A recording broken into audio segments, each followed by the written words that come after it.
बिस्मिल्लाहिर्रहमानिर्रहीम। अस्सलामुअलैकुम। उम्मीद है आप सब खैरियत से होंगे। अल्लाह पाक आपको अपने हिफ्ज़ अमान में रखे। We will study chapter number 10 acid bases and salts and our today's topic is uses of salts, neutralization reaction, test yourself 10.5.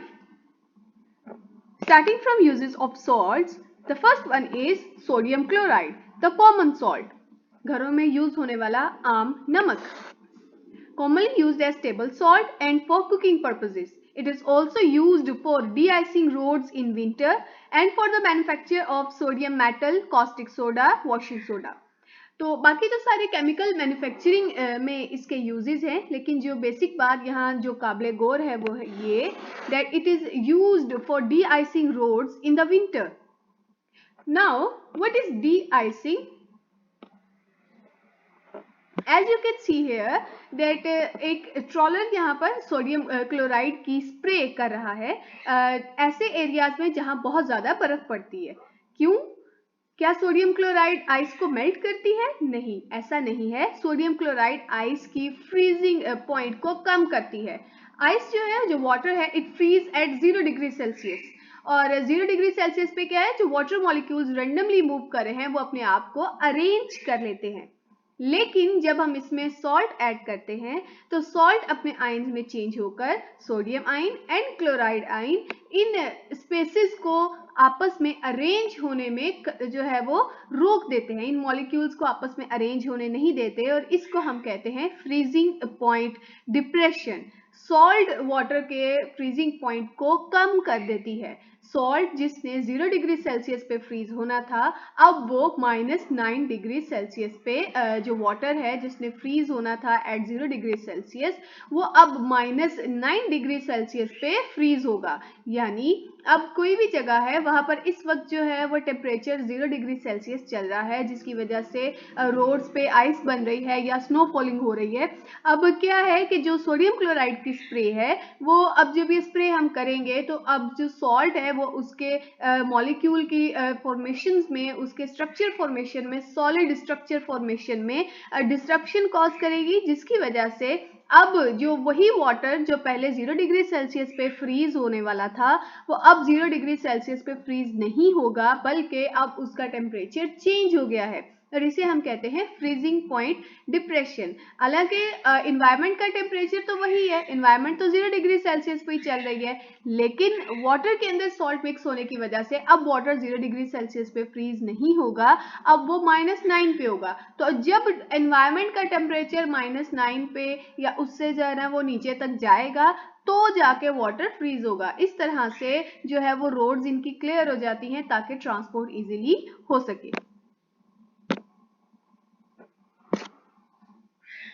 उसके बाद है sodium carbonate, other name is soda ऐश.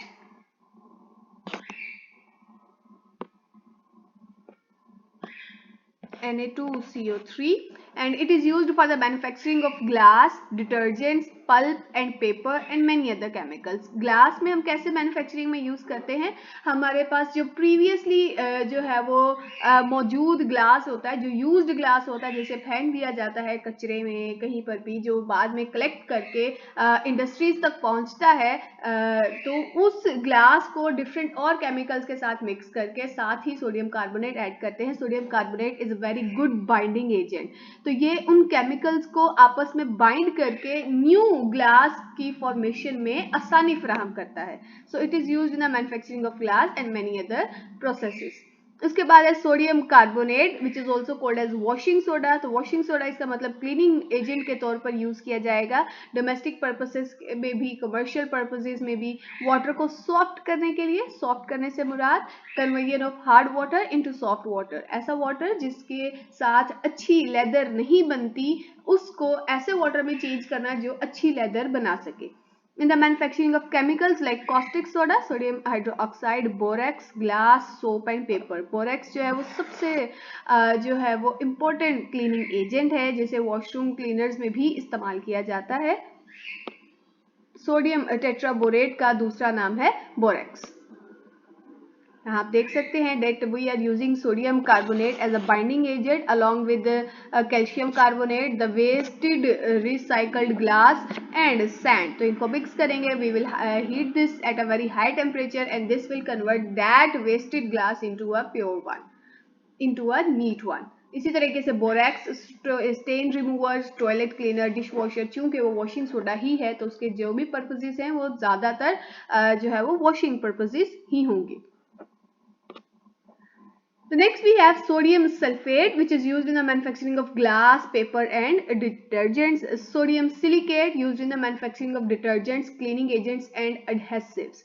जो सोडियम सिलिकेट है इसका दूसरा कॉमन नेम है water glass, क्योंकि ये इस तरह का सॉलिड है जिसको आप वाटर में मिक्स करेंगे फौरन से डिजोल्व हो जाता है, लेकिन अगर आप इसको देखेंगे तो आपको ऐसा लगेगा जैसे ग्लास है.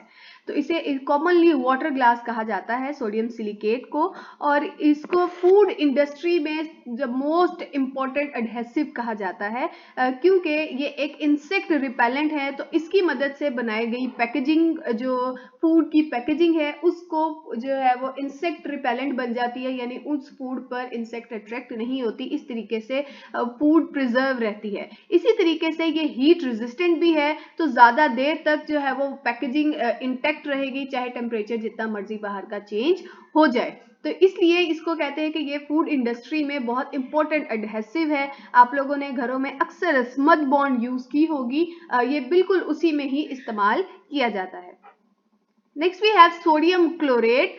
सोडियम क्लोरेट में जो इसका क्लोरेट आयन है it is a very good fire catcher. ये इसलिए खास तौर पर डिफरेंट कलर्स देने के लिए और फायर वर्क में इस्तेमाल किया जाता है, एक्सप्लोजिव्स में, plastics and many other chemicals. Sodium tetraborate, the other name is borax, जैसे पहले बताया, जो कि हमने वॉशिंग सोडा से बनाया था. It is used in the manufacturing of heat resistant glass Pyrex.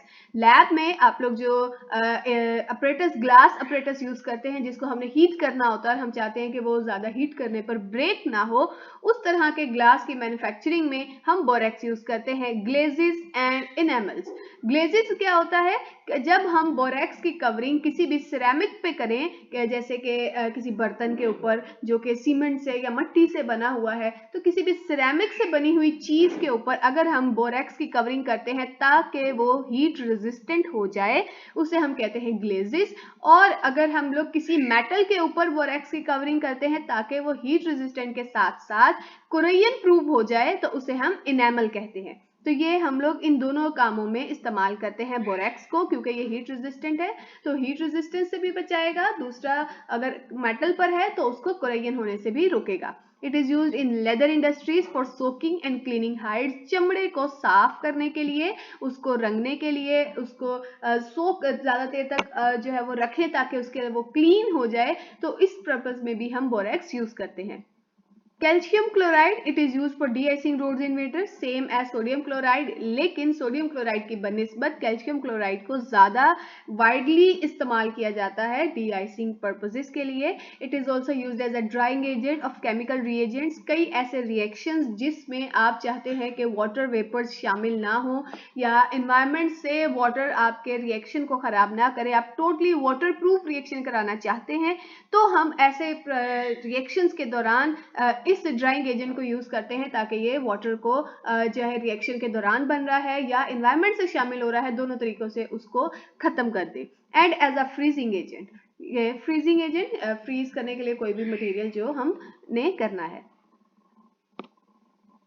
ये हमारे पास है ग्लास, जिसमें अभी पीछे हमने कहा था कि जो हमारे पास सोडियम सिलिकेट है ये क्लीनिंग एजेंट के तौर पर भी यूज होता है. तो क्लीनिंग एजेंट से मुराद अभी आपके पास एक ग्लास है, चूंकि इसमें बार बार हार्ड वाटर इस्तेमाल हो रहा है, तो हार्ड वाटर जब कभी भी इस्तेमाल किया जाता है तो वो जब अवेपोरेट होता है या ज्यादा देर तक पड़े रहने की वजह से जब उसमें से वाटर अवेपोरेट होता है तो जो उसके अंदर एक्स्ट्रा सॉल्ट्स हैं वो उसके साथ जमी रह जाती हैं. तो इस तरीके से हमारी जो चीज है वो खराब होती है, दिखने में भी खराब लगती है. तो अब इसको जो है वो हम सोडियम सिलिकेट के साथ वापस से अपनी ओरिजिनल हालत में चेंज कर सकते हैं. इसके अलावा एडहेसिव्स में हम यूज करते हैं, ये है sodium chlorate which is used in explosives.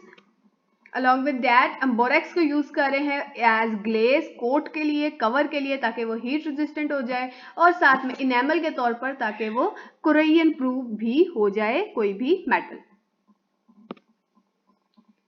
Calcium oxide paper में एक मरतबा एज अ लॉन्ग क्वेश्चन के तौर पर ये आ चुका हुआ है। तो calcium oxide it is also used as a drying agent for gases and alcohols and in steel making के प्रोसेस के दौरान वाटर वेपर्स या कार्बन डाइऑक्साइड जो है वो स्टील के अंदर अगर शामिल हो जाए, उसके जब वो लिक्विड स्टील को हम हार्डन कर रहे हैं तो क्या होता है कि उसमें बबल्स रह जाते हैं, जिसकी वजह से स्टील स्मूथ नहीं बनती।